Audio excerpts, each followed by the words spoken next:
우리 정가엽 성도님이 이런 글을 써 올렸는데 굉장히 은혜가 됩니다. 뭐라고 했느냐면요, 저는 여기 이 자리에서 예배드리며 기쁜 마음으로 기도와 찬송과 말씀으로 무장하겠습니다. 그랬어요.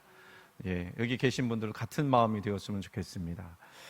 말씀을 같이 나누려고 하는데, 오늘은요 에스더, 좀 길게 말씀을 봤습니다만 그 에스더에서 나오는 불임절에 관한 이야기를 좀 나눠보려고 그래요. 이스라엘에는요 3대 절기가 있습니다. 뭔지 아세요? 3대 절기. 첫 번째 유월절, 그 다음에 맥추절, 그 다음에 초막절. 이 세 절기가 있는데 다 구원과 관련된, 그리고 하나님께 감사하는 것과 관련된 절기들이죠. 그런데요, 이 절기들 말고 작은 절기로 나눠지는 절기가 3개가 있습니다. 그게 뭐냐면 나팔절, 수전절, 그리고 오늘 나온 불임절입니다.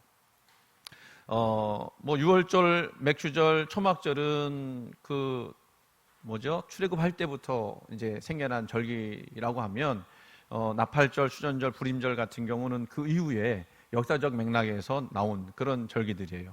그런데 이제 이 절기들을 이름을 보면 한문이잖아요. 다 한문 뜻을 살펴보면 이게 무슨 절기다라고 하는 것을 알 수가 있는데, 불임절만큼은 알 수가 없어요. 왜냐하면 이거는 히브리어를 그냥 그대로 차용했기 때문에 그렇습니다. 이 불임이라고 하는 말은 부르라고 하는 말의 이제 복수인데, 부르라고 하는 말은 제비 뽑다 이런 뜻이에요. 그러니까 불임절이라고 하는 것은 다시 말하면 제비 뽑는 날이라고 하는 뜻이거든요. 근데 이 절기가 생기게 된 내용이 아주 드라마틱합니다. 에스더가 바로 그런 내용이기는 합니다만은, 당시의 상황을 좀 설명드리면 이래요.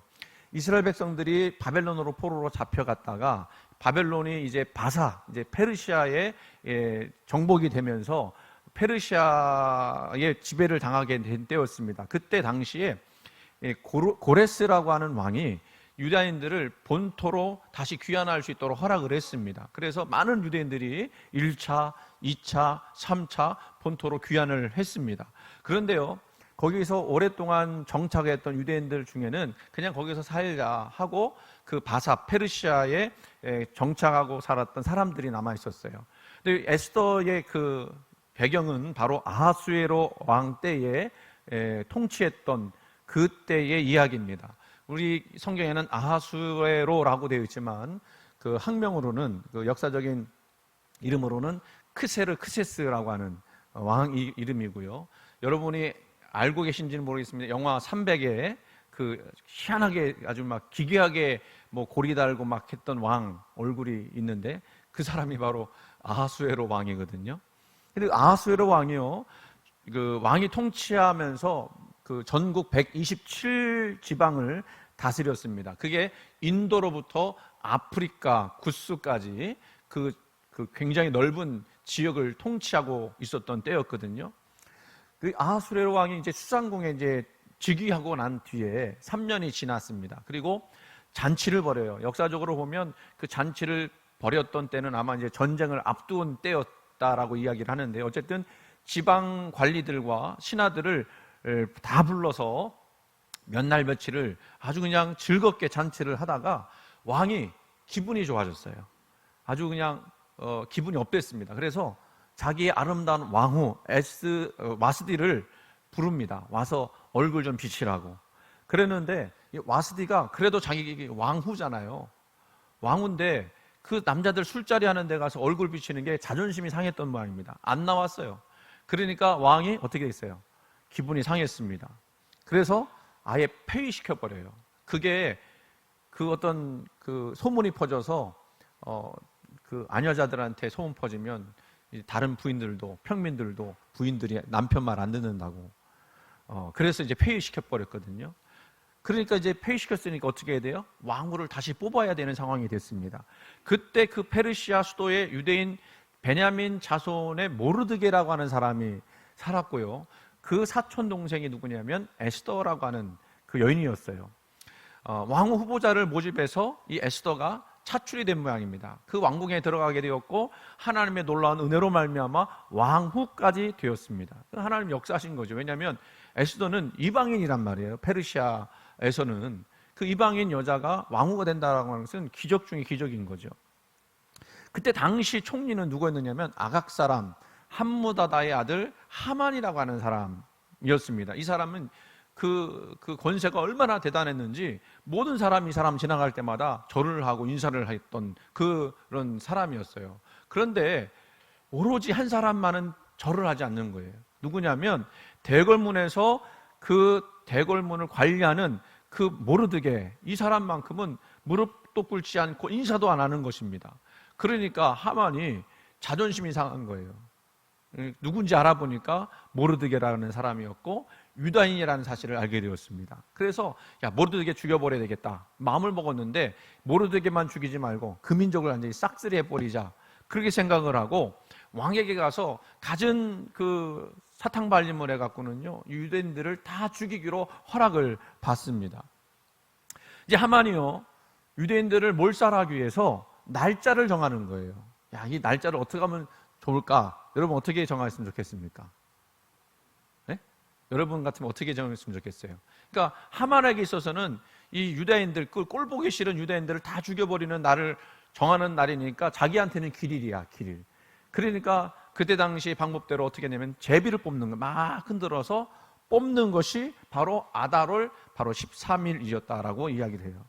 그래서 그날을 기점으로 해서 모든 유대인들을 죽이고 재산을 탈취하라는 조서를 발표를 했습니다. 조서가 발표가 된 거예요. 이 조서를 모르드게와 모든 유다인들이 알게 되고 그리고 그것 때문에 금식하고 하나님께 간절히 간구합니다. 그 제위에 앉아갖고는요 옷을 찢고 자기들이 죽는 거 아니에요. 그러니까 간절하게 기도를 하게 돼요. 모르드게는 이 사실을 왕후 에스더에게까지 이야기를 합니다. 그리고 이런 말을 해요. 에스더 4장 13절에서 14절 말씀, 너는 왕궁에 있으니 모든 유다인 중에 홀로 목숨을 건지라 생각하지 말라.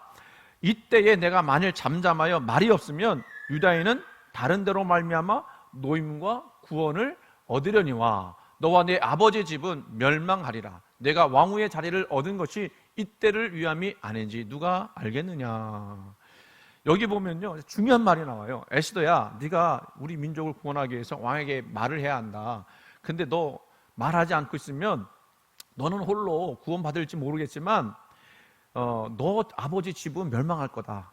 그리고 만약 네가 도와주지 않는다고 해도 하나님은 다른 방법을 통해서 노임과 구원을 이루실 것이다. 그런데 가만히 생각해봐라. 네가 왕후가 된 것이 지금 이때를 위해서 하나님이 미리 예비해 놓으신 것이 아니겠느냐라고 하는 그런 설득이었어요. 에스더가 왜 이런 얘기를 들었냐면요, 왕이 자기를 부르지 않은 지가 벌써 한 달이 된 거예요.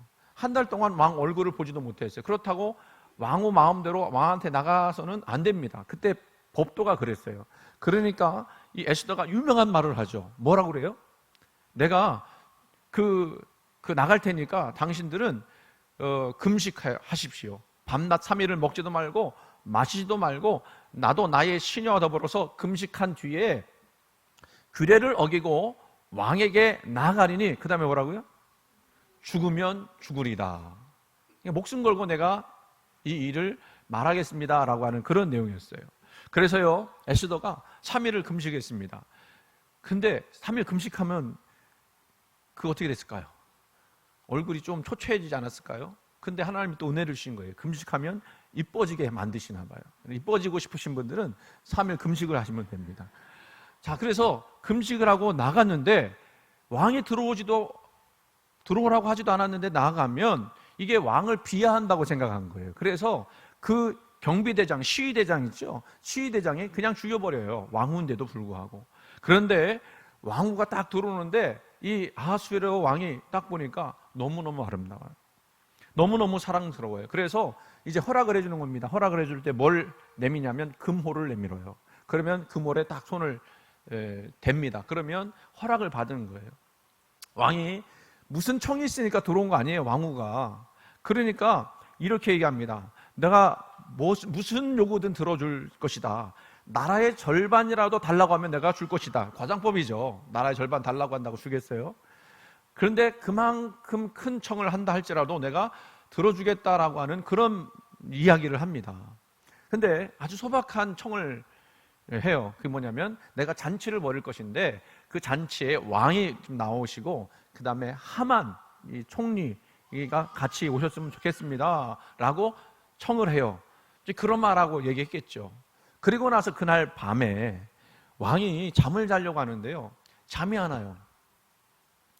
그래서 이제 요즘 우리 과거 얘기하면 실록이라고 그러잖아요. 그 왕이 한 이야기들을 쭉 쓴 글을 이제 읽게 했습니다. 읽다 보니까 얼마 전에 모르드게라고 하는 사람이 반역자들을 신고를 해서 자기가 목숨을 구한 일이 기록이 된 거예요. 그때 당시는 경황이 없어서 그냥 지나갔는데 그게 이제 그 역사책을 쭉 읽다 보니까 나온 겁니다. 왕이 가만히 생각해 보니까, 야, 그러면 모르드게라고 하는 사람한테 무슨 상을 내려준 적이 있느냐? 라고 물어봐요. 그러니까 그런 적이 없습니다 라고 이야기를 해요. 왕이 그 얘기를 듣고, 이 사람은 그냥 두면 안 되겠다, 상을 내려야 되겠다 라고 생각을 해서 이제 상을 내리려고 신하를 부르는데, 야, 누가 밖에 있느냐 그랬더니 마침 그때 누가 들어왔느냐, 하만이 들어온 거예요. 왜 들어왔느냐면 모르드게를 그 50규빗 되는 장대에 매달기를 허락받기 위해서. 50규빗은요 그 미터수로 하면은 23m가 되는 거예요. 그러니까 23m 되는 높은 장대에 목을 매달게 해서 죽이려고 그거를 설치를 하고 허락을 받기 위해서 들어왔어요. 그때 상황에서 왕이 물어봅니다. 야, 내가 존귀하게 하기를 원하는 사람이 한 사람이 있는데 그 사람은 어떻게 하면 좋으냐라고 물어봐요. 하만이 딱 듣고 가만히 생각해 보는 겁니다. 왕이 존귀하게 하기를 원하는 사람이 누굴까? 그럼 자기밖에 없어요. 자기밖에 없어요. 그러니까 좋은 건 다 이야기한 겁니다. 왕이 타시는 말 위에 왕이 입는 옷을 입고, 그리고 왕이 신임하는 신하를 그 곱비 잡고는 이렇게 외치게 하십시오. 왕이 존귀하게 하기를 원하는 사람에게는 이같이 할 것이다 라고 소리를 치게 만드십시오 라고 얘기를 한 거예요. 그러고서는 자기가 그렇게 될 거라고 생각하라고 기대를 부풀었는데, 이게 웬일입니까? 자기가 지금 죽이려고 했던 모르드게를 그렇게 해서 네가 그 곱비를 잡고 다니면서 사람들한테 왕이 존귀하게 하기를 원하는 사람에게는 이같이 할 것이다 라고 외쳐라 라고 이야기한 거예요. 본인이 얘기했으니까 물으지도 못해요. 그래서 모르드게가 그 성을 두루 다니면서 그렇게 외쳤다라는 겁니다. 무슨 일이 벌어진 거죠? 하나님이 역사하시기 시작한 거예요. 그리고 이제 그러고 나서 이제 에스더는 말씀드린 대로 잔치를 벌입니다. 왕을 부르고요, 하만을 부릅니다. 그리고 거기서 이야기를 하는 거예요. 왕이시여, 나와 내 민족을 죽이려고 하는 사람이 있습니다 라고 이야기를 해요. 지금 왕이요, 에스더를 보면서 너무너무 사랑스러워하고 있는데 그 왕후를 죽이겠다고 하는 사람이 있다고 하니까 우리말로 말하면 꼭지가 돌았어요. 감히 누가 왕후를 죽이려고 하느냐라고 물어보죠. 그러니까 뭐라고 에스더가 바로 하만입니다 라고 이야기를 합니다. 왕이요, 너무 화가 나서 밖으로 나가요.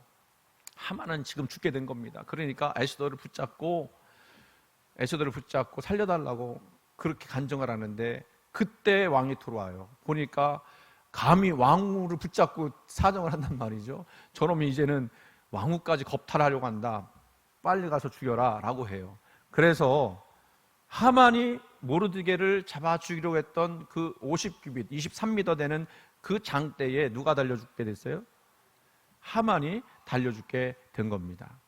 그러니까 지금 이 하만이 유대인들을 죽이려 했던 그 제비 뽑은 날 아달월 13일이 사실은 유대인이 죽을 뻔했던 날이었지만 그날이 변하여 기쁨이 된 날이 되었다라는 거예요. 그래서 이 구원의 그 역사적 사실을 잊지 않고 기념하기 위해서 그 절기를 친 것이 오늘날 불임절이 되었다는 것입니다. 22절 말씀을 한번 보면 이렇게 말씀하고 있어요. 이달 이날에 유다인들이 대적에게서 벗어나서 평안함을 얻어 슬픔이 변하여 뭐가 되고요? 기쁨이 되고 애통이 변하여 길한 날이 되었으니. 아멘.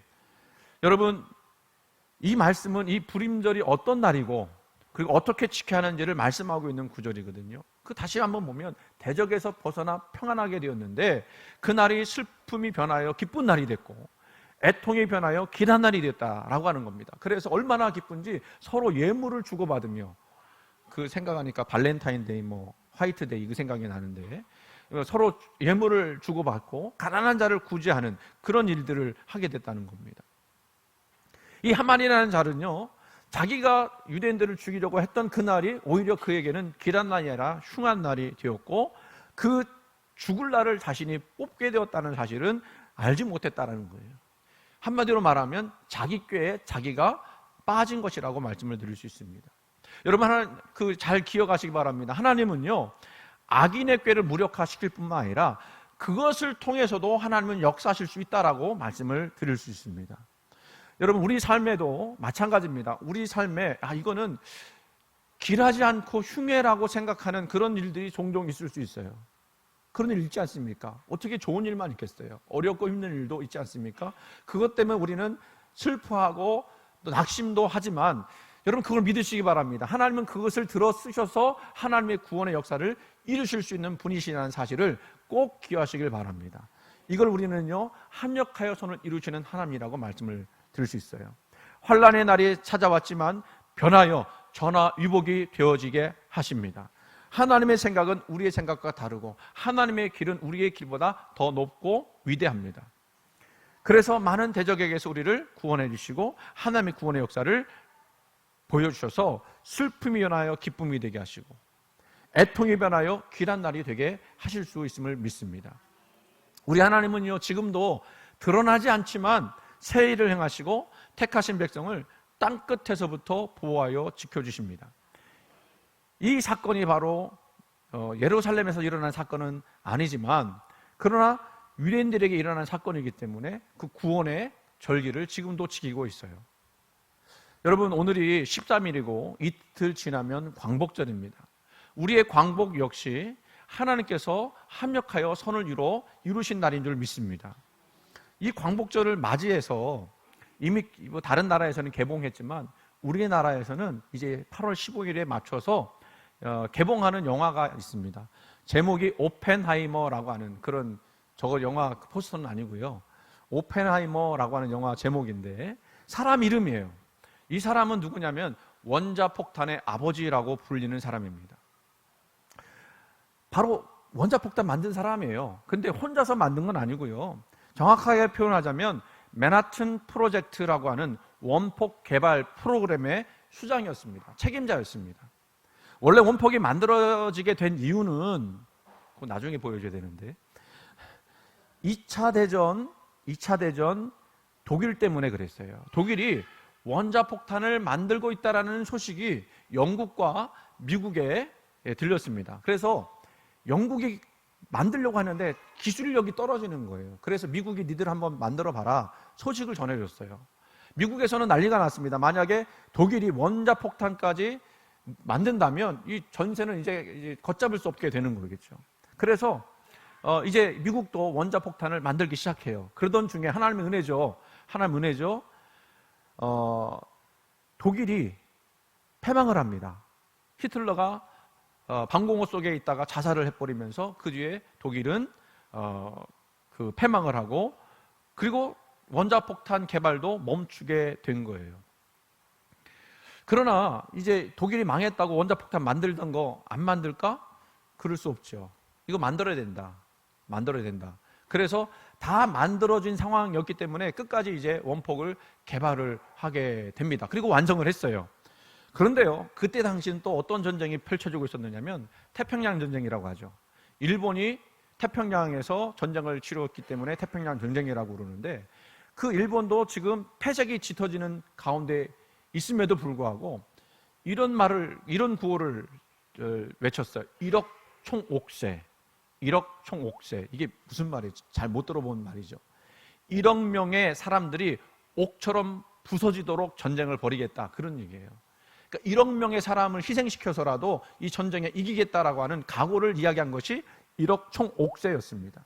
그런데 이런 상황에서 미군과 그리고 일본, 그리고 연합군과 일본이 전쟁을 벌이는데, 어디서 벌이면 일본의 그 가까운데 이오지마 그리고 본토인 오키나와에서 전투를 벌여요. 물론 연합군이 이겼고 미군이 이겼습니다마는 상당한 피해를 미군에게 주었습니다.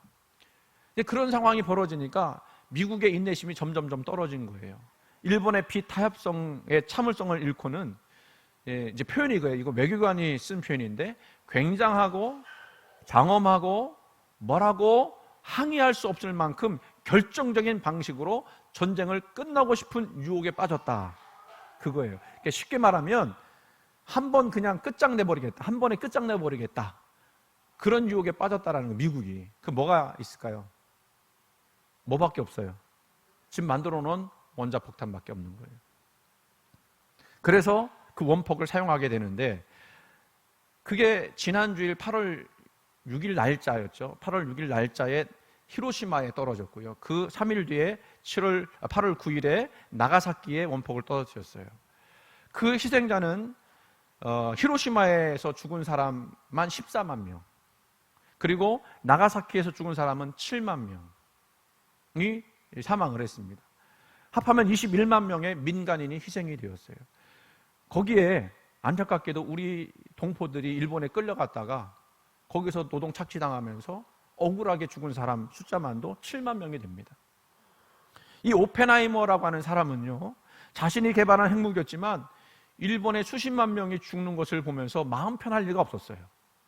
그의 갈등을 극적으로 보여준 그의 고백이 있는데 뭐라고 고백했느냐면, 이 말은 아주 유명한 말이라고 그래요. 이제 나는 죽음이요 세계의 파괴자가 되었다.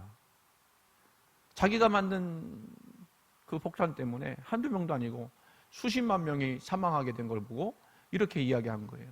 그리고 양심의 가책을 느끼고 이제는 안 되겠다, 반핵 운동을 펼친 겁니다. 핵무기 만들지 말자 라고 반핵 운동을 펼치게 돼요. 그런데 미국은요, 한번 재미를 봤어요. 그래서 이제 원자폭탄이 아니라 수소폭탄 개발하자 라고 정하고 수소폭탄까지 개발하려고 하는데 누가 자꾸 방해를 해요? 오펜하이머가 운동을 벌이는 거예요. 그러니까 미국의 정보부에서요, 사람이 참 그래요. 이 역사라는 게 참 아이러니예요. 이 오펜하이머에게 누명을 씌워요. 오명을 씌워요. 공산주의자 첩자라고 하는 오명을 씌워서 이 오펜하이머는 처량한 말년을 보내게 되었다고 합니다. 영화의 주제, 저는 아직 보지 않았습니다만 영화의 주제는 뭘까요, 여러분? 뭘 질문하는 걸까요? 원자폭탄, 이거 꼭 만들었어야 되느냐 라고 하는 질문일 거예요. 인류의 평화를 위해서 만든 핵무기가 오히려 인류에게 자멸할 힘을 준 결과를 만들어낸 이 아이러니한 상황을 이 영화는 질문하고 있는 거예요. 지금 우리가 잘하고 있느냐? 지금 과학문명, 이것이 지금 우리에게 정말 우리에게 유익한 것이냐라고 하는 질문이었을 겁니다. 저는 그 영화의 그 내용들을 제 소개를 보면서 생각을 했어요. 자, 하나님이라면 원폭을 개발하도록 허락하셨을까? 아니면 허락하지 않으셨을까? 여러분 뭐라고 대답하시겠어요? 우리 편에서 보면 그 원폭이 개발되었기 때문에, 그리고 떨어졌기 때문에 우리는 광복을 얻었잖아요. 그럼 그걸 어떻게 생각하게 될까? 참 난감한 질문이더라고요. 질문을 했지만 대답할 수가 없어요. 어떻게 보면 심오한 질문이고, 그리고 하나님의 그 섭리를 우리가 이해해야 하는 차원까지 나가야 되니까 대답하기 어려운 질문이었습니다. 그러나 중요한 것은 그거예요. 다른 건 잘 모르겠고 그 다른 내용들은 우리가 다 알 수는 없지만 우리가 맞은 이 광복절이라고 하는 것은 이런 이 복잡다단한 역사 속에서 이루어진 것이다. 우리 민족도 독립운동 아주 그냥 격렬하게 했지 않습니까? 하지만 그것 때문에 광복이 이루어진 것보다도 광복은 전혀 다른 역사적 배경, 그러니까 이 원폭 투하라고 하는 그 배경 속에서 이루어졌다라는 거예요. 미국과 일본의 전쟁 속에서. 그리고 일본은 절대 항복을 하게 된 거죠. 우리는 이 모든 역사적 사건을 통해서 우리가 맞은 이 광복은 절대적으로 하나님의 은혜라고 믿고 있습니다. 맞죠? 오늘 말씀처럼 마치 에스더에서 나오는 유대인들이 그 하만의 꾀에 넘어가서 다 죽을 뻔한 그 위기 가운데 있었지만 하나님이 역사하셔서 그 슬픔을 변하여 기쁨이 되게 하시는 날로 만들어 주셨어요. 제가 이것을 보면서 생각한 것은 일본도 마찬가지지 않겠는가. 일본도 자기 꾀로 인해서 자기가 뭐 세계 정복자가 되겠다고 그렇게 꾀를 냈다가 스스로 무덤을 판 결과라고 생각을 합니다. 미국이 여러분 일본에 한 번도 아니고 2번 원폭을 투한 이유가 뭔지 아십니까? 뭐 그게 역사에 나오는 건 아니지만 이런 말을 하더라고요. 일본의 진주만 공격을 미국 사람들이 잊지 못했다는 거예요. 일본이 그렇게 무자비하게 그리고 그 정상적인 방법은 아닌 방법으로 진주만을 공격한 것을 미국 사람들이 트라우마로 갖고 있어서 얘들은 원폭 투하하지 않으면 안 되는 애들이구나 생각하고 떨어뜨렸다는 거예요. 그렇게 하지 않으면 전쟁은 끝나지 않을 거라고 하는 것을 알았기 때문이라는 겁니다. 제가 말씀드렸던 것처럼 인류사적으로 보면 이 원폭 투하, 이 원폭 희생자들을 생각해 보면 사실은 너무너무 가슴 아픈 일이에요. 왜냐하면 군인들도 아니거든요. 민간인들이거든요. 우리 동포도 7만 명이 죽었다는 그런 그 사건 아닙니까? 그걸 우리가 어떻게 해석해야 될까? 우리가 그냥 광복을 이루었으니 괜찮다고 볼 수 있을까? 말씀드린 대로 난감한 질문이고 어떻게 대답해야 할지 알 수는 없지만 그러나 우리가 알아야 될 것, 깨달아야 할 것은 이거는 하나님의 주권 나라에서 이루어진 정말 생과 사의 질문 속에서 던져진 그런 어마어마한 역사의 사건이라고 하는 것을 우리가 잊지 말아야 한다는 겁니다. 우리 힘으로는 도저히 이룰 수 없는 광복이었어요. 그리고 이렇게 많은 사람들의 희생이 밑받침되었기 때문에 이룬 광복이었다는 겁니다. 그러므로 여러분 이 광복을 맞이할 때 우리는 어떤 마음으로 이 광복을 맞이해야 될 것인가? 겸손한 마음으로. 그리고 하나님의 그 엄중한 그 장엄한 역사의 물줄기 속에 우리가 있다라고 하는 것, 그것을 기억하면서 이 광복절을 맞이해야 될 줄로 믿습니다. 22절을 다시 한번 봤으면 좋겠습니다. 이달 이날에 유다인들이 대적에게서 벗어나서 평안함을 얻어 슬픔이 변하여 기쁨이 되고 애통이 변하여 길한 날이 되었으니 이 2날을 지켜 잔치를 베풀고 즐기며 서로 예물을 주며 가난한 자를 구제하라 하며, 그 불임절 다 죽을 줄 알았던 그 역사적 사건 속에서 하나님은 그 민족을 구원하여 주셨어요. 슬픔이 변하여 기쁨이 됐습니다. 애통이 변하여 길한 날이 되었어요. 공동 번역 성서로 보니까 이 부분은 이렇게 말씀했습니다. 오늘 설교의 제목인데요, 쓰라림이 기쁨으로 바뀌고 초상날이 축제일로 바뀐 달이요, 이달은 유다인들이 원수에게서 풀려난 날이라. 뭐라고요? 쓰라림이 기쁨으로 바뀌고요, 초상날이 축제일로 바뀌었대요. 죽을 날이 기쁨의 날로 바뀌었다는 것입니다. 이와 같은 이야기를 이사야서 61장 3절에도 이렇게 표현하고 있어요. 무릇 시온에서 슬퍼하는 자에게 화관을 주어 그 죄를 대신하며 기쁨의 기름으로 그 슬픔을 대신하며 찬송의 옷으로 그 근심을 대신하시고 그들의 의의 나무 곧 여호와께서 심으신 그 영광을 나타낼 자라 일컬음을 받게 하여 하심이라 하려 하심이라. 아멘. 여러분, 오늘 이 말씀을 기억하면서 우리가 이 마음을 어떻게 가져야 될까? 여러분, 혹시 슬픔을 간직하고 있는 분 계십니까? 그 슬픔이 변하여 기쁨이 되기를 원합니다. 고통 가운데 있는 분 계십니까? 그 고통이 변하여 즐거운 일이 일어나기를 소원합니다. 위험 가운데 있는 분들이 계십니까? 그 위험이 변하여 안전함이 되기를 원합니다. 좌절함 가운데 계신 분 계세요? 그 좌절감이 변하여 의욕이 되고 다시 한번 용기 내는 그런 일들이 나타나기를 간절히 소원합니다. 그렇게 되기 위해서는요, 우리는 소망 가운데 살아야 합니다. 성도의 소망은 뭘까요? 하나님을 믿는 소망이에요. 하나님이 여전히 살아계시다고 하는 거예요. 우리가 하나님께서 이루시는 그 모든 역사적 상황을 다 이해할 수는 없지만 그럼에도 불구하고 하나님은 그 사랑하는 자를 구원하시기를 원하시고 그 고난을 극복하게 하시고 그 슬픔을 변하여 기쁨 되게 하시는 그 하나님이시라는 것을 우리가 잊지 않고 나가기를 간절히 소원합니다. 오늘 혹시 힘들고 어렵고 막락하신 분 계세요? 혹시 그런 분 계시다면 지금도 우리 하나님은 우리에게 선하시고 우리를 사랑하시고 그리고 전지전능함으로 우리와 함께 하시는 그 하나님께 소망을 두고 그 하나님을 의지하고 의심하지 말고 믿고 나가는 저와 여러분 되기를 주의 이름으로 간절히 축원을 드립니다. 제가요 이 설교를 하면서 지난번에 우리 금요기도 때 불렀던 찬양인데 이 찬양 같이 한번 불렀으면 좋겠다 생각을 합니다. 나는 믿노라라고 하는 찬양, 여러분 아마 처음 들어보는 찬양이겠지만 이 찬양 같이 한번 불러보겠습니다.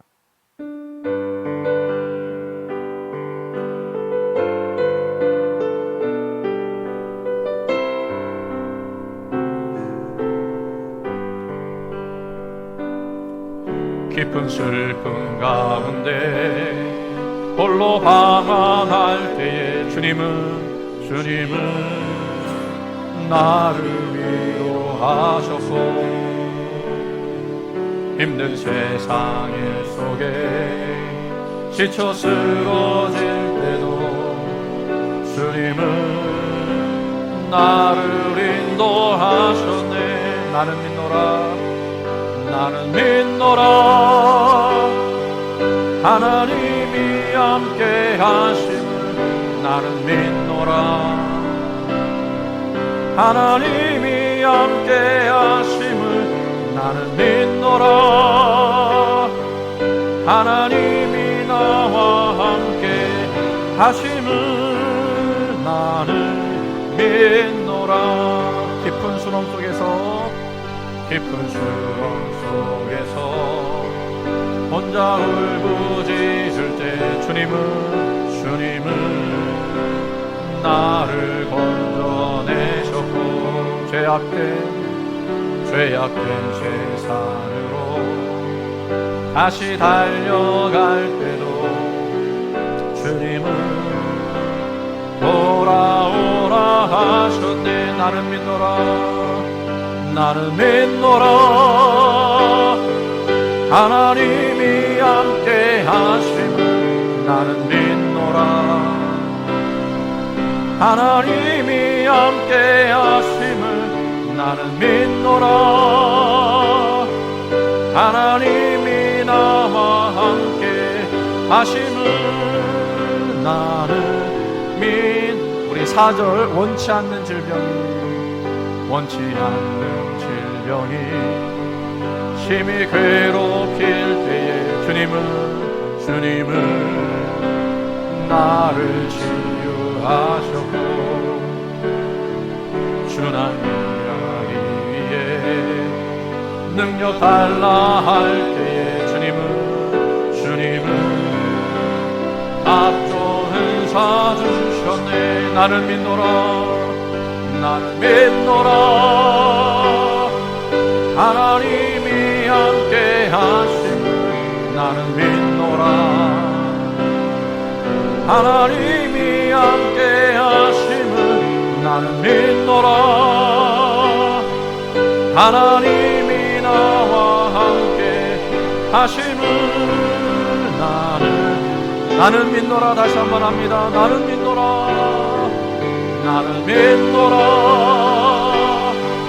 하나님이 함께 하심을. 나는 믿노라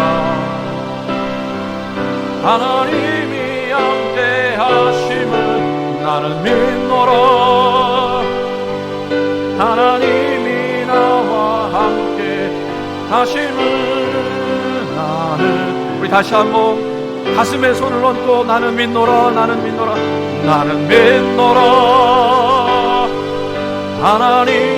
함께 하심을. 나는 믿노라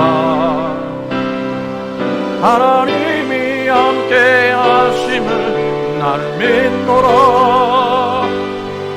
하나님이 나와 함께 하심을. 다시 한번 합니다. 한 번만 더 합니다. 나는 믿노라 하나님이 살아계심을. 나는 믿노라 하나님이 살아계심을. 나는 믿노라 하나님이 살아 역사심을. 하나님이 살아 역사하심을. 나는 믿노라. 여러분, 하나님이 살아계심을 여러분 믿으십니까? 하나님이 우리의 슬픈 날을 변하여 기쁜 날이 되게 하실 줄로 믿습니다. 우리의 쓰라림을 기쁨으로 바꾸실 줄로 믿습니다. 그 하나님을 믿는 소망 가지고 우리가 살아가기를 원하는데, 이 시간 주님, 나 인생 가운데 살아계신 하나님으로 내가 믿고 소망하게 하여 주옵소서.